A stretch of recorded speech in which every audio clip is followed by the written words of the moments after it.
இன்றைய வாசிப்பரும்பு 157.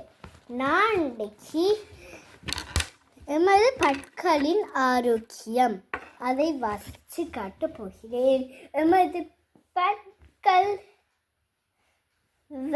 வலுவாக இருக்கவும் உறுதியாக இருக்கவும் கால்சியம் மிக முக்கியமாக பங்கு வகிக்கிறது.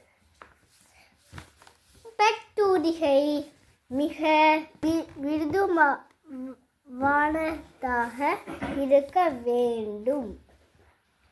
பற்களின் ஆரோக்கியத்தை பாதுகாக்க தினமும் பால் குடிக்க வேண்டும். தினமும் காலை மாலை பல் துலக்கி சுத்தமாக இருப்பதோடு கால்சியம் அடங்கிய உணவை உண்டால் நமது பற்கள் ஆரோக்கியமாக வைத்திருக்க முடியும். நன்றி, வணக்கம். எனக்கு இப்பொழுது பல்லு நோகிறது.